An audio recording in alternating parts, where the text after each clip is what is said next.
Bonsoir et bienvenue donc à ce webinaire, à cet enregistrement de Cyril Malka son divan. Aujourd'hui, je me suis dit que j'allais vous parler un petit peu de la chance, de domestiquer la chance. Alors, je vais vous arrêter tout de suite, pour ainsi dire. Il ne va pas s'agir ici de la loi de l'attraction, mais d'une méthode que j'utilise moi-même et que j'ai utilisée depuis des années, qui bien entendu a des points communs, parce que on parle quand même des mêmes choses, on parle des mêmes principes. Donc, bien entendu, ça va tourner un petit peu autour des mêmes principes, mais quelque part, c'est quand même un peu différent. Alors, je m'explique. Avant tout, je vais commencer par parler un petit peu de moi, et puis un peu de moi et beaucoup de ma femme, quelque part. Parce que jusqu'ici, le dira-t-on, j'étais considéré ou je me considérais moi-même en tant que personne très malchanceuse. Il m'arrivait toujours des tuiles, j'avais toujours des problèmes. Chaque fois qu'il y avait un truc qui allait pas, c'était pour ma pomme. Et c'est vraiment allé très loin. Pour vous donner un exemple, quand même, par exemple, à un moment donné, depuis mon plus jeune âge, j'ai toujours voulu être psy. Je sais que c'est peut-être pas la même chose que généralement on veut être pompier ou un truc dans ce genre-là. Ben, moi, je voulais être psy. Et donc, après beaucoup de travail et avoir vu plusieurs pays, et avoir fait plusieurs boulots, les uns plus terribles les uns que les autres, j'ai fini par ouvrir mon cabinet de psy. C'était donc au Danemark à l'époque.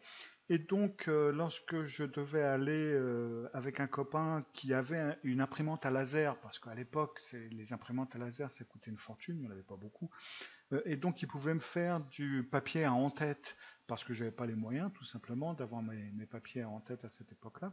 Et donc, quand je suis allé avec lui dans le bureau qu'il avait quelque part à Østebro, à Copenhague, il y avait en fin de compte un trou dans le plancher, et puis moi je suis tombé dans le trou, je ne l'ai pas vu, tout simplement, c'était un trou qui allait à la cave, il n'était pas protégé.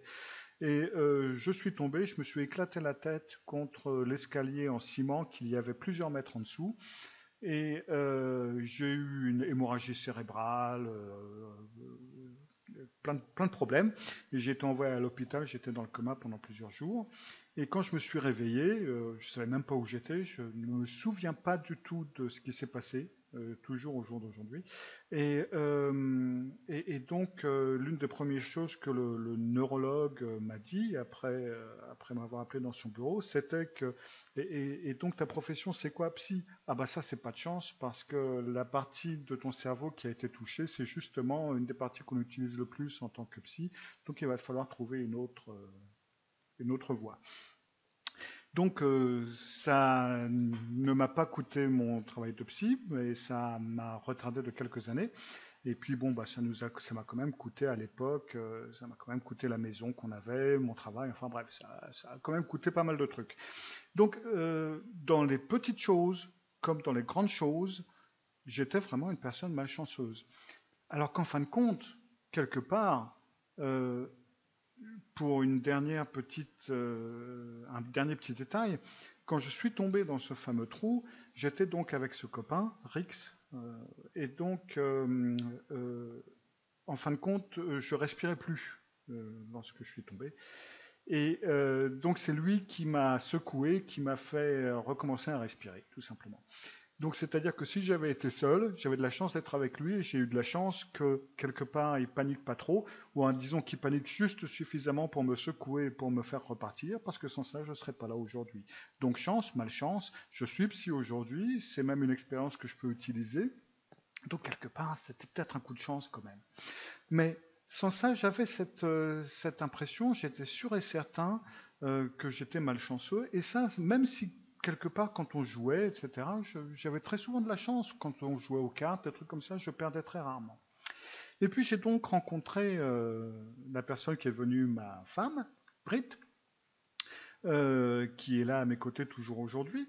C'était donc en 1997, ouais, ouais, ça fait un bail, qu'on s'est rencontrés. Et donc oui, si aujourd'hui on devait faire une photo comme ça, il faudrait en tout cas sûrement prendre une caméra avec un angle, avec un grand angle, parce que là on ne tiendrait plus sur la photo. Et puis, à cette époque-là, on a pas mal parlé de ce genre de choses, justement parce que je perdais tout, je paumais tout. Il m'arrivait toujours des tuiles, toujours à ce moment-là. Et puis à un moment donné, Britt, elle m'a, une fois après avoir perdu mon téléphone portable, et à l'époque le téléphone portable c'était un truc qui coûtait une fortune, après avoir paumé mon lecteur de mini-disque, ça aussi ça coûtait aussi une petite fortune à l'époque, c'était vraiment un truc, mais vraiment je pouvais rien garder, je perdais tout, je cassais tout, ça me cassait entre eux. Et donc là à ce moment-là, Britt elle m'a assis sur le sofa, et puis elle m'a dit bon bah écoute mon pépère, là on va quand même discuter de certains trucs parce que ça va pas. Pourquoi est-ce que tu es persuadé que tu n'as pas de chance? Et puis on en a parlé, et puis après en avoir parlé, après avoir fait ces différents trucs, j'ai changé petit à petit de point de vue, j'ai changé de philosophie de base, si on veut dire ça comme ça. Et quelque part, j'ai reconnu que très souvent, j'avais eu pas mal de bol. Si on regardait un petit peu comme ça avec la vie que j'ai vécue, je m'en suis quand même relativement bien tiré. Et puis, en fin de compte, oui, c'est vrai que j'ai eu pas mal de coups de chance. Et donc, j'ai commencé à changer un petit peu de point de vue. Et puis, c'est allé plus loin et plus loin et plus loin. Et j'ai continué à expérimenter un petit peu avec ce genre de trucs. Et ce qui a fait que les choses ont changé relativement rapidement avec Brit. Et vraiment, c'est allé très loin. C'est même allé jusqu'à gagner à la loterie, par exemple. Je me souviens, on était donc à Tivoli, c'est un parc d'attractions à Copenhague. Et puis Brit va vers une de ces roulettes, où on pouvait mettre un numéro, miser sur un numéro et puis gagner ou rien du tout, ou une petite peluche, ou une grosse peluche, etc. Et puis Brit, elle dit, oh dis donc, j'aimerais bien gagner une petite peluche, etc. Donc elle regarde, et puis donc elle dit, bon bah écoute, je vais prendre 17 et 24. Elle met sur le 17, elle met sur le 24, pof, c'est le 24 qui sort. Oh, je dis, tiens, ça c'est pas mal, mais moi je peux le faire aussi. Donc on va au petit truc qui était juste en face, là vous pouvez le voir derrière moi, juste en face. Et puis Britt me dit, oh le marsupilami, qu'est-ce que j'aimerais bien l'avoir. Je dis, bon bah écoute, je vais te le gagner. Bon, tu dis 17 et 24, bah pourquoi pas. Bah il n'y avait pas le 24. Bon, je dis, tant pis, on va mettre le 17. Et pof, c'est le 17 qui est sorti, et c'était donc en plus de ça le gros lot, et Britt a eu son marsupilami qu'on a toujours d'ailleurs. Sur la photo en bas, vous pouvez voir le petit tigre que Britt avait gagné, et puis donc le marsupilami qui était le mien. Et c'est le genre de choses qu'on a fait relativement souvent, par exemple, aussi quand on a voulu, à un moment donné, on s'était arrêté en cours de route, dans un kiosque, enfin dans un endroit où on vendait un peu comme un bureau de tabac, où on vendait des trucs à gratter. Et puis je dis au gars, tiens, j'aimerais bien un truc à gratter là. Donc il va pour me donner le premier. Je dis non, non, non, non, non, non, je veux celui-là là. Et puis je montre un mec qui sourit un petit peu, puis il me passe mon truc à gratter. Je gratte 100 couronnes, ce qui correspond à peu près à 100 francs. C'est pas mal. Et puis donc, le gars me regarde avec des gros yeux. Et puis, tout étonné. Et puis Britt, elle dit, mais ça, je peux le faire aussi. Et puis donc, elle regarde, et puis elle lui dit, tiens, bah, j'aimerais bien celui-là. Le gars, il commence à la regarder vachement bizarrement. Il lui donne un ticket à gratter, et Britt le gratte, et pof, 100 couronnes aussi. Ça nous a payé notre repas au resto, c'était pas mal. Et ça, c'est le genre de truc que on peut apprendre à faire. La chance, quelque part, c'est pas seulement un coup du hasard. Ou dira-t-on que, ouais, c'est vrai, ça peut avoir un coup du hasard, mais on peut quand même l'influencer d'une certaine façon. Il y a différentes façons de l'influencer. Alors, dans les deux principes de la chance, on peut dire, on peut avoir la chance que vos vœux se réalisent, que les choses que l'on a envie, les choses sur lesquelles on travaille se réalisent, et puis vous avez ce qu'on appelle la chance au jeu en règle générale. La chance au jeu, c'est un truc qui est un fait accompli, même si on n'en parle pas trop. Si vous connaissez quelqu'un qui travaille dans un casino, vous n'aurez qu'à lui demander si oui ou non, il y a certaines personnes qui sont interdites d'entrer dans les casinos tout simplement parce qu'elles ont trop de chance. Et vous verrez la réponse. Pas parce qu'ils trichent, mais parce qu'ils ont de la chance. Donc, ils ont des points en commun, cette chance au jeu ou cette chance aux choses du hasard et les chances que l'on peut avoir en mettant une certaine direction à sa vie. Il y a des choses en commun, mais il y a des choses quand même un peu différentes. Il y a certaines différences. Et en règle générale, et c'est un petit peu là où je veux en venir, c'est que très souvent les gens veulent sauter des étapes, c'est-à-dire qu'ils aimeraient bien avoir de la chance au jeu, et le reste, bon ben ça c'est déjà moins important parce que si on gagne des millions au loto, en fin de compte, on n'a plus besoin d'avoir de la chance ailleurs. Or, c'est quelque part, c'est dans l'autre sens que vous êtes obligé d'aller. C'est-à-dire que vous êtes obligé d'aller dans les choses un peu plus petites et qui sont un peu plus proches de vous et qui sont quand même plus faciles à diriger qu'un coup de dé ou qu'une roulette. Donc, généralement, je conseille aux gens de commencer quand même avec les choses un petit peu plus faciles. Et il y a deux principes importants sur lesquels il va falloir vous baser, et c'est vouloir et croire. Ce sont les deux choses vraiment les plus importantes pour démarrer. Ensuite, vous pouvez travailler avec la visualisation et avec la méthode du faire comme si. Bon, tout ça, je ne peux pas vous l'expliquer dans ce petit webinaire, parce que sans ça, on sera encore là demain soir. Et donc, je vais me concentrer un petit peu sur les deux premières choses, parce que c'est de ça qu'on parle quelque part un peu le moins, ou alors les gens n'ont pas vraiment compris l'importance de ces deux choses, et on se base beaucoup sur la visualisation, etc., etc. Et c'est vrai, c'est important la visualisation, mais à la limite, une fois que vous avez changé votre état d'esprit, une fois que vous êtes, pourra-t-on dire, dans le bon cercle ou sur la bonne voie, après vous n'avez plus vraiment besoin de visualiser parce que vous le faites presque automatiquement. Un petit peu comme on visualise généralement très facilement quand il nous arrive des tuiles, les angoisses, les problèmes qu'on va avoir, etc. Aussi facilement, on a des difficultés à visualiser des bonnes choses. Donc une fois que vous avez en fin de compte changé votre voie, changé votre chemin, après la visualisation, c'est presque devenu votre façon de penser, votre nouvelle façon d'être, et dans ce cas-là, vous n'avez plus besoin de prendre des instants de visualisation, parce que c'est quelque chose que vous faites plus ou moins constamment du matin au soir, quoi. Très souvent, on a un petit peu cet espoir que les choses nous arrivent, ou alors on souhaite de bonnes choses, ou alors on désire une certaine voie ou certaines choses. Et ça, c'est un petit peu... c'est un gros problème quelque part. C'est vraiment quelque chose qui bloque. C'est vraiment pas le chemin qu'il faut utiliser. Il faut y aller plus fort. Il faut aller dans le vouloir quelque chose et vraiment y croire. Et c'est là où le bas blesse, parce que c'est quelque chose qu'on a beaucoup de mal à faire.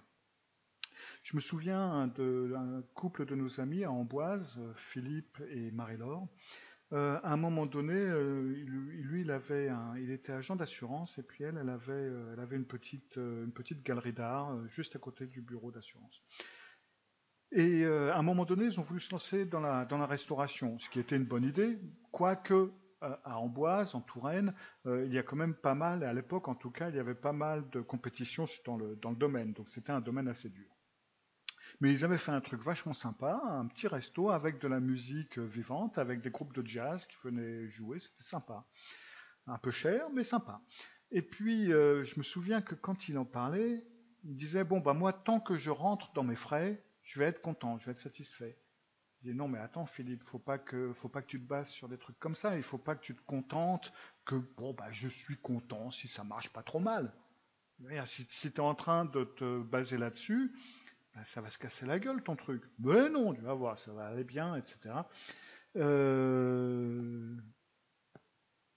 Et donc, lorsqu'on en a parlé, je lui dis non, écoute Philippe, il faut vraiment que tu y mettes de la force dans ton truc, il faut que tu y crois, quoi.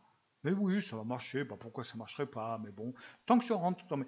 Et bref, bon, le machin, il n'a pas duré 6 mois, ça s'est cassé la figure. Et donc, là où est le principe quelque part, c'est que quelque part, on espère avoir un certain but, mais on veut quelque chose de moins. C'est-à-dire qu'on espère que, par exemple, dans le cas là, le restaurant marche super bien, j'espère que ça marche, mais si on dit, mais tant que je garde la tête hors de l'eau, c'est pas mal, ben en fin de compte, c'est ça qu'on veut. Un petit peu comme si on avait peur de trop espérer ou de trop croire, parce qu'on a peur d'être déçu, on a peur de ceci, on a peur de cela, et en fin de compte, on n'ose pas se jeter dans le truc, on n'ose pas vouloir, on n'ose pas croire. Ce qu'on ose vouloir, c'est quelque part, c'est la deuxième place ou la troisième place, et donc c'est ce qu'on a, c'est pour ça qu'on n'arrive jamais à la première.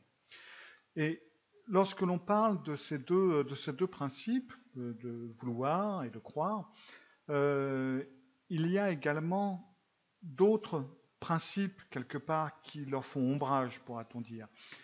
Dans ce cas-là, souvent, on va avoir des angoisses qui vont un peu nous mettre les bâtons dans les roues. Bah oui, mais si ça marche pas, ou ben j'ai déjà essayé, ça n'a pas marché, j'ai déjà fait ceci, c'est pas allé bien, etc., et c'est pas allé trop bien, etc.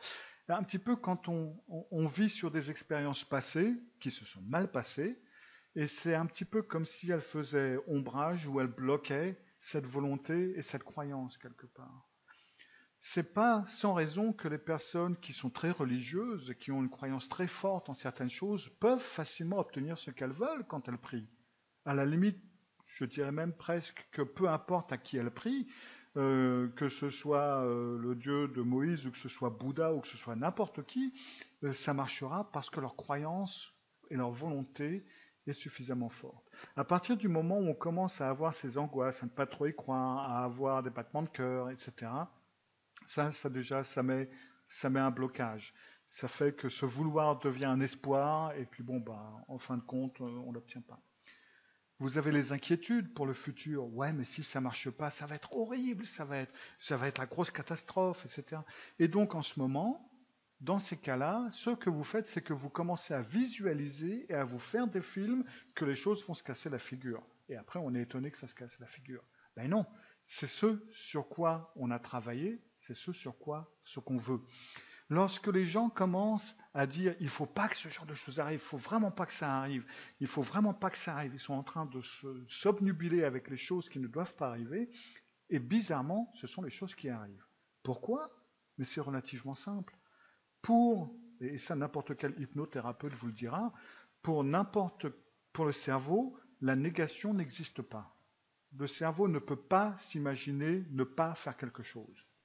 C'est-à-dire que si je vous dis ne pensez pas à un éléphant vert clair, paf, la première chose qui va arriver, c'est que dans votre esprit, vous allez voir un éléphant vert clair.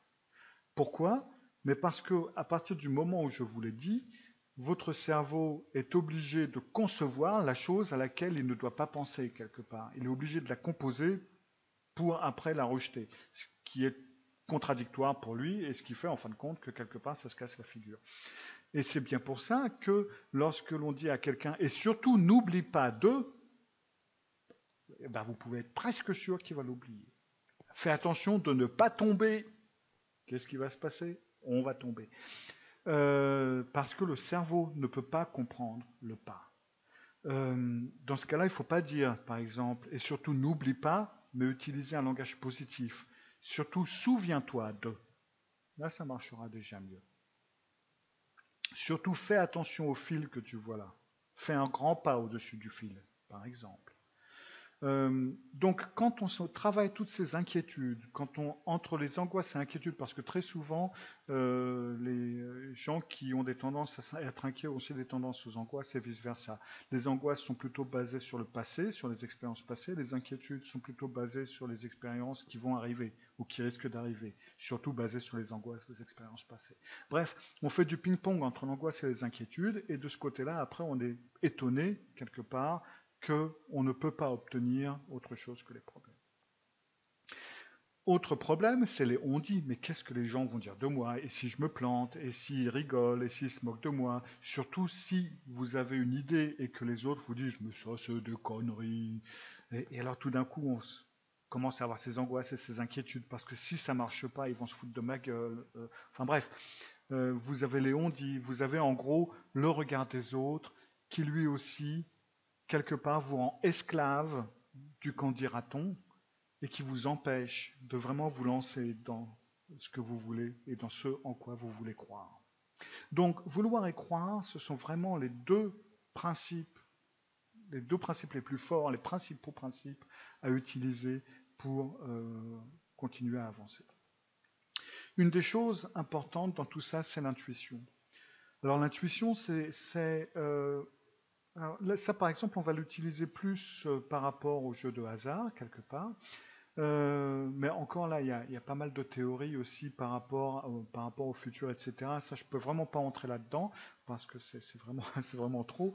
Mais quelque part, enfin, est-ce que le futur est comme on en a l'intuition ou est-ce qu'on compose le futur avec sa force de caractère? Eh ben, d'après les principes, pourrait-on dire, les plus scientifiques, logiquement, le futur n'étant pas encore inscrit, il est ce qu'on en fait, et bien quelque part, c'est nous qui le composons. Aussi le futur de façon physique. Mais donc ça, c'est par rapport à la théorie de physique quantique et de la façon dont les atomes fonctionnent, etc. Donc ça, c'est un petit peu plus compliqué.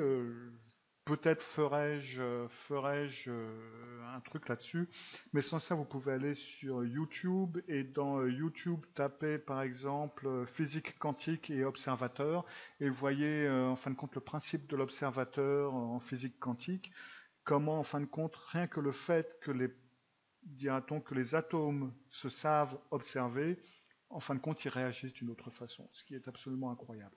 Donc vérifiez, voyez un peu ça. Je sais qu'il y a quelques dessins animés là-dessus qui sont faciles à comprendre.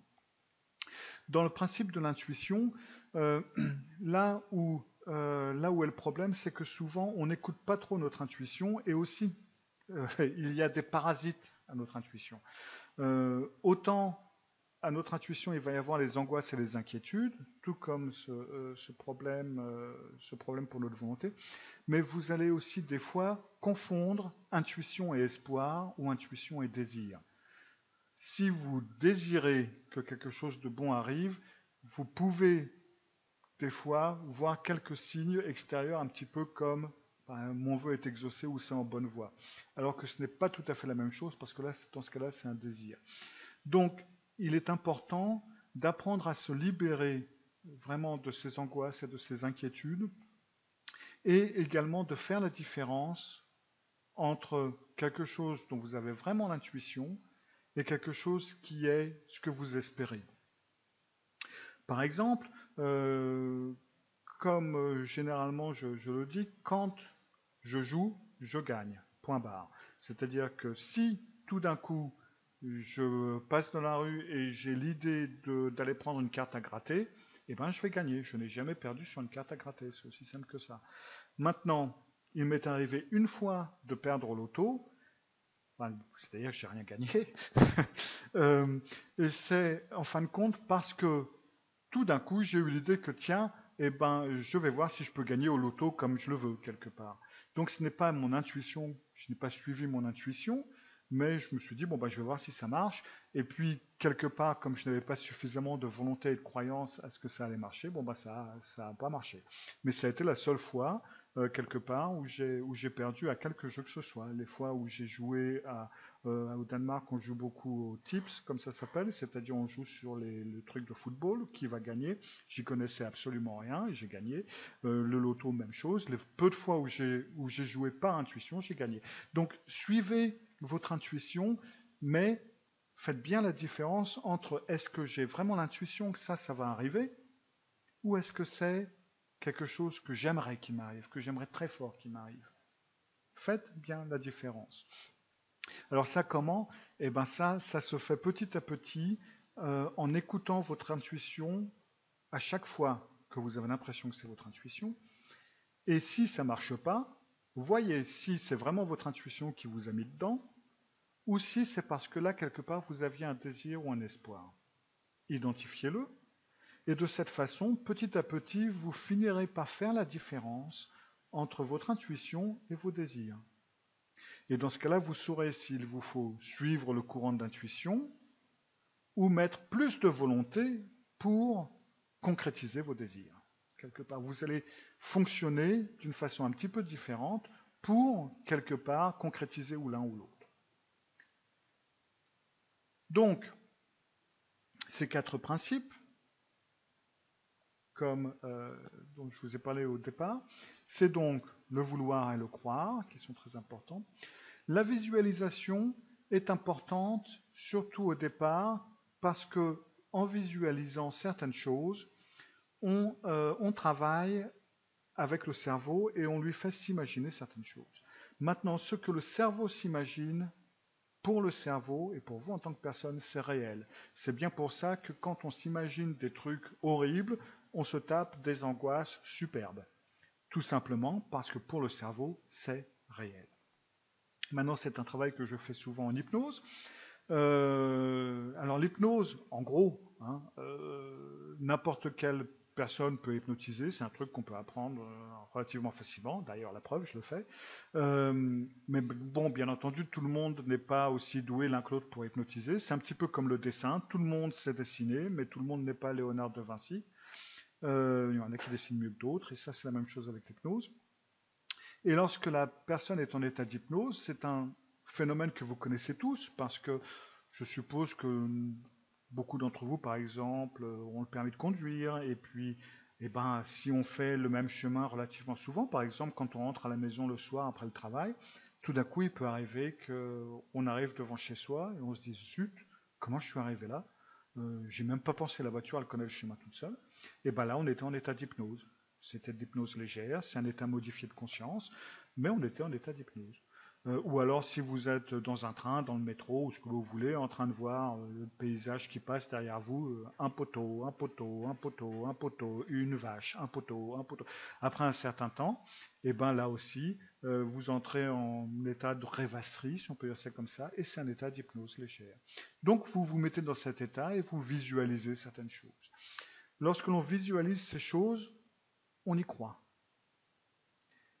Et on y croit beaucoup plus fort que les choses que l'on fait lorsque l'on est en état, pourrait-on dire, normal, sans hypnose. Parce que quand on est dans cet état de rêvasserie, d'hypnose légère, en fin de compte, on n'a pas de barrière, on n'a rien qui nous empêche de continuer à aller par ce chemin quelque part.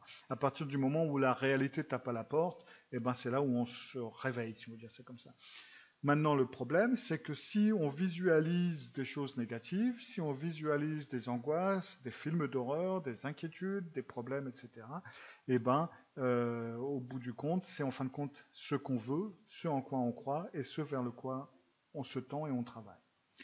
Donc, la visualisation est un travail important parce qu'en visualisant certaines autres choses, en travaillant à visualiser certaines choses, vous habituez votre cerveau à ce que ces choses arrivent et soient vraies, et vous pouvez changer votre état d'esprit petit à petit. Faire comme si est également une méthode où vous, dans votre état d'éveil, vous faites comme si c'est arrivé ce que vous désirez. Toutes ces méthodes, en elles-mêmes, quelque part, c'est, en fin de compte, la méthode que j'ai mise au point après pas mal d'années, et donc que j'appelle la lampe magique, même si elle n'est pas vraiment magique. À l'origine, c'était ma femme, encore elle, qui m'avait demandé de mettre ce programme au point. Je crois qu'elle me l'a demandé depuis 2007 ou 2008 ou un truc comme ça. Et j'ai jamais voulu parce que j'ai autre chose à faire. Et puis, on est quand même dans une zone grise de la psychologie quelque part, etc. Je voulais pas trop toucher à ça, je voulais pas trop ça. Et puis donc c'est seulement là, enfin après 10 ans pour ainsi dire, que je me suis mis. Et donc j'ai fait ce système. Alors bon, quand je dis 21 jours pour changer votre vie, c'est peut-être pas tout à fait exact, parce que en fin de compte, ça va prendre plus de 21 jours, parce qu'il y a quand même pas mal de travail à faire, mais c'est 21 leçons et 21 jours avec les leçons, mais après ça se fait au rythme que vous voulez. Pour y aller, vous pouvez en savoir plus sur le programme. Il est sur lampe comme lampe magique, lampe.malka.xyz.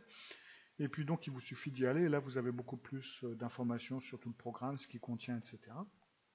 Mais là, je me suis dit que de toute façon, même sans le programme, autant donner des conseils pour vous aider à aller dans la bonne direction et puis après pour travailler vous-même. Si vous pouvez, tout comme je l'ai fait, développer vos propres systèmes, après vous pouvez. Donc, si vous vous basez sur ces quatre principes très importants, quelque part, ça ne peut aller que dans le bon sens.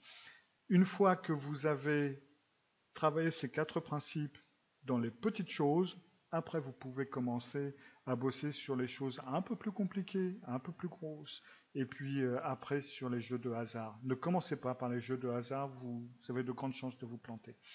Maintenant, là où les choses peuvent devenir compliquées, c'est justement, encore une fois, dans cette volonté et dans la croyance.